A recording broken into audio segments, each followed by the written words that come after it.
And we're back again with another episode of the Aquila View. Today, we have with us Team Mercury, which is a all girls team from Malaysia. Moving ahead, over the next course of 20 to 25 minutes, we'll be talking to all of these young girls over different aspects of Formula One in schools and their very adventurous journey till here. So, before wasting any further time, let's get into the podcast. Firstly, warm welcome to everybody to what we call the Aquila View family here. I hope you all have been doing extremely well and healthy, seeing the situation that we all are going through right now in this pandemic. Before actually moving forward, I like you all to please break the ice by giving us a short and brief introduction about yourselves and what's your role in Team Mercury is. Just adding with one or two of your hobbies and what you like to do. Starting with Jocelyn. Hi, my name is Jocelyn. I'm the finance manager in the team. Yeah. All right. Moving on, Josie. Hi, I'm Josie, and I'm the team manager. And my job is basically to help all my team members and also manage the team's social media. Okay, amazing. Kate. Hi, I'm Kate, and I work together with EUN to design our cars. Amazing. Concluded, Yemen. I'm also the car designer, and I work with Kate to design the cars. Amazing. All right. So, moving on, I guess my first question to you is that how you all came together and how you all basically started your journey in this competition and how Mercury as a team came into existence. And I mean, probably, how does that team formation look like? So we're all actually classmates in school, All right. and in our school, Garden International, every year, like the school like hosts an F1 in schools like competition, like project for all year 9 students. So like everyone has to do it, and we are really great friends. So that's why we decided to become a team. Okay. Amazing. So probably that friendship helped, and I mean, now you are a team participating in world's biggest competition in STEM, right? Amazing to hear that as well. Moving on, I'd like every one of you to answer this question. That is, what do you all think about Formula One in schools as a competition, and why you all are doing it, right? Because there's a personal reason attached behind everyone that why they are doing it, and what's the inspiration behind each and every one of you to do this competition. We'll start with Jocelyn again. Well, I think F1 in schools is a very good opportunity for students to explore different aspects of not only engineering but like other stuff like finance and design. Yeah. I was actually very interested in this project because I'm interested in computer engineering actually, so I thought that this was a really good experience. Yeah, amazing. Josie, what do you think? So for me, like I think that this project has really helped my leadership skills, especially since I'm the team leader, right? So I have to like lead the team and I have to like organize everything for everyone. So yeah, it's really helped my leadership skills a lot. Exactly. Okay. Well, for me, I think that this project has really helped with like developing kind of teamwork skills because I've been working with EUN and we both really enjoy engineering, which is why we took on our roles. Exactly. Ewan? I think it's beneficial for not only now, but also in the future, especially with communication skills. Amazing. Yes, I totally agree to each and everyone's point. And because, I mean, these are the probable reason that why we all are doing it, right? I mean, as you talked about design and engineering and also leadership skills and concluding it with the communications part. So, I mean, that's really that even we as a team look up to, and even we are enhancing all of these skills for this competition. Moving on, I guess my next question is particularly to Josie because she's managing the team, right? So, Josie, what do you think is the role of a team manager, right? And what, according to you, are some really true leadership skills that a true leader should possess in order to, have a successful competition ahead? And what were a few challenges that you guys faced recently, and how you guys overcame that challenges and probably evolved as a team? So I guess as team manager, like there isn't really one particular like thing you have to do. Like I kind of have to do a bit of everything, like car design, I help out a bit and like the portfolio and stuff. But some skills I think are really important would be you have to be very organized because like you have so many different things to do, and even though it's not that much, but like it's the many different things, and also time management. That was really important. Um, Yeah, so exactly. some challenges we faced would be in Malaysia, like we have been like in and out of lockdown, so we were only in school for like I think it was like 9 or 10 weeks in total throughout the entire school year. All right. So it was pretty hard to do because like it's mostly like teamwork and like group work. And when we were online, it was much harder to do that. But we did manage to finish our like portfolios and stuff in the end. So that was good. Yeah, that's amazing. And as you told that, I mean, due to lockdown and COVID and I mean the pandemic going on, I mean, you guys were only able to attend a school for 9 or 10 weeks, right? Yeah. So, I mean, how you guys managed that stuff? And I mean, because everything I guess went online. So, I mean, what do you think? I mean, how did you all manage it? So at first it was quite a challenge because like we were like used to doing stuff in school, but eventually we just had like Zoom meetings like a couple times a week, and also we would text each other and stuff. So we were all like up to date with everything we did, and yeah. Amazing, right? So, I mean, coming on, I guess the next question is for Jocelyn to answer because it's related to finance and sponsorships. Jocelyn, personally, what I think is that sponsorships are a very crucial, important aspect of the competition. And I guess it's also considered as backbone of any team that is participating in the competition. All right. So, I mean, as a finance manager and I mean, finance and sponsorship manager, if we term it like that, what is the strategy that you guys made to approach all of these sponsors? I mean, because, I mean, as Josie mentioned that, I mean, we all are in a state of a pandemic. Everyone is facing a recession here, and approaching companies for sponsorships would be, I mean, has seemingly become difficult than previous years, right? So, how did you guys manage it, and what was the strategy that you guys made to approach them? Was it, I mean, was it just through cold emailing them, or was it through some mutual connections? Well, actually, both because everything was moved online, so we did have to email a lot of companies, and we emailed them like we mass emailed a lot, so it was like the quantity was really big. We had to email like a lot of companies to get even like one response. Exactly. But eventually, we did get one endorsement. But that was actually, to be honest, that was through personal connection. Yeah, because Josie, yeah, it was through personal connection.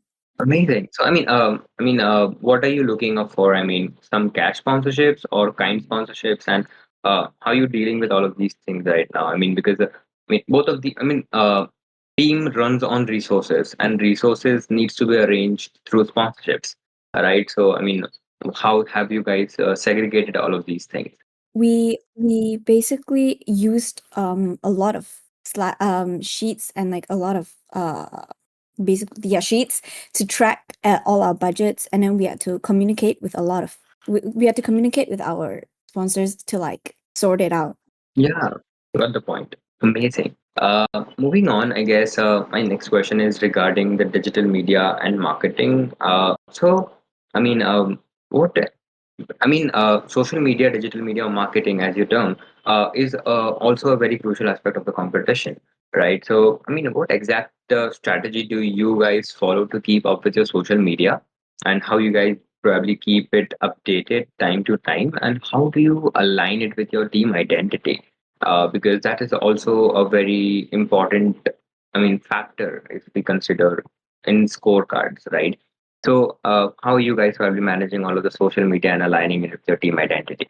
So basically, rather than just one person keeping track for social media, we have 2 to 3 people logged into our Instagram account, and we post once every 2 weeks to keep people updated.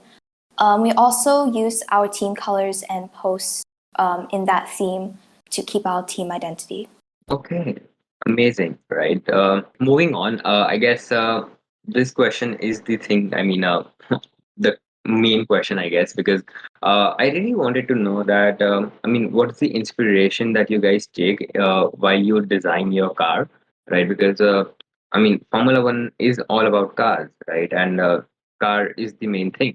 So what's the main inspiration behind when you guys start designing your car from the scratch? And what are all the things that you keep in mind while manufacturing the same design of the car? Our main inspiration was the bullet train in Japan because it can reach the maximum speed of 320 kilometers per hour.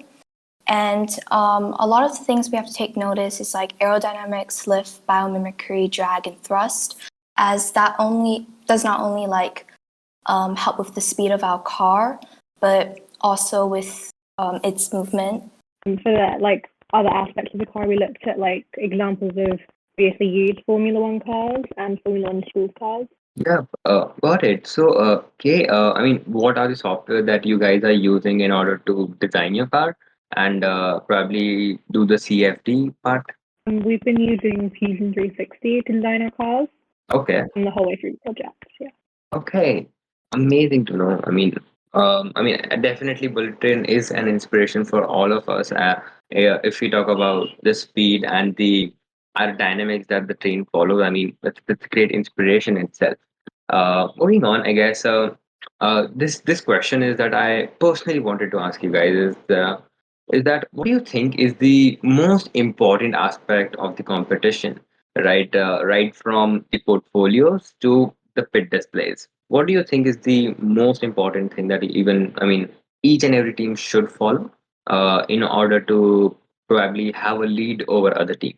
Um, I think that like obviously the car is like really important, but teamwork and like communication is also really important, like as a team. Because if like your team doesn't work together, then you can't really get much done. So yeah. Exactly, right. Even I feel that as a team, whatever we do, communicating within the team what's happening, and taking everyone's opinion is, that is what really matters, right? And if everyone agrees on the same point, that's the best part, right? And that shows the team spirit.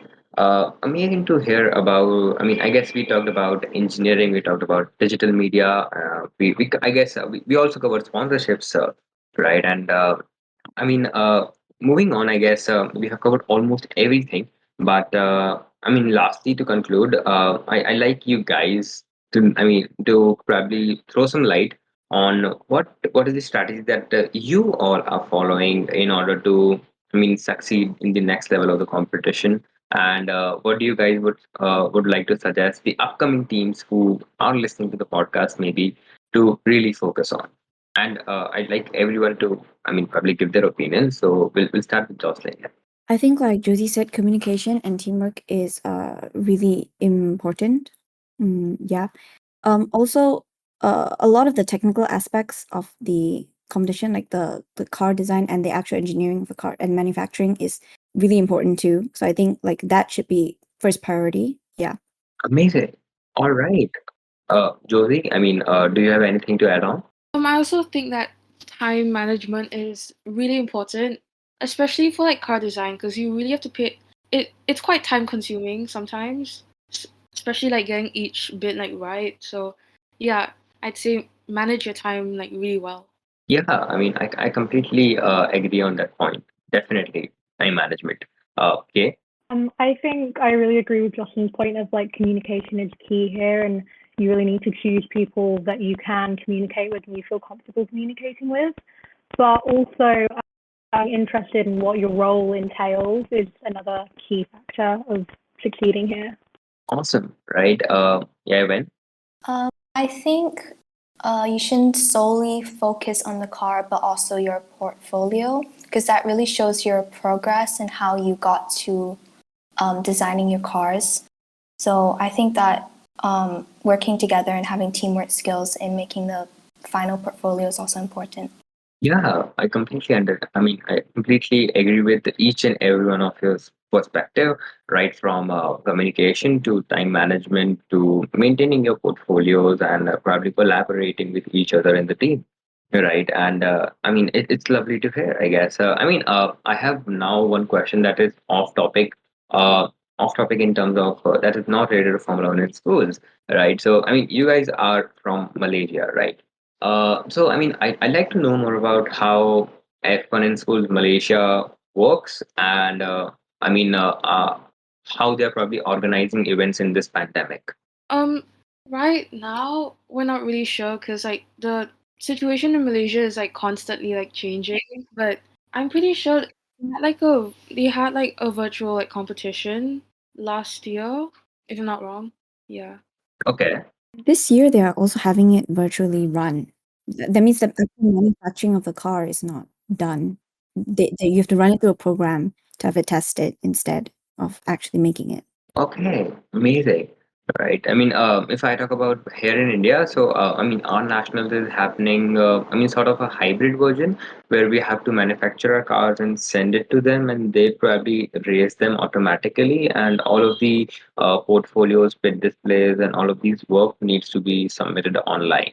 Right. So, I mean, this is how it's happening here in India. Right. I mean, I guess. Here in India, there's a company named Time of Sport who organizes things, and I guess they're doing a really great job here in India. And I mean, listening to all of you guys, I guess F1 Schools Malaysia is also doing a great job organizing these virtual events and making us all of engaged in this pandemic, right? So, I mean, amazing, I guess. Also, before I guess ending it, I'd like to know that I mean, which city do you come from exactly from? I mean, exactly in Malaysia, and what is one thing that is really really famous about your city? Malaysia, like we're like currently living in Kuala Lumpur, and I think All right. the food is like really popular. Like that's probably one thing I'd say. Okay. That's amazing. I mean, even we live in a city here in India named Indore, and that is also known as the food capital, right? So, I mean, this is the similarity that we guys share in terms of cities' speciality, right? Amazing. So, I guess by this we have definitely came to an end of this wonderful episode with all of these amazing girls from Team Mercury from Malaysia. Till then, stay tuned to the Aquila View. I'm your host, Narayan, signing off.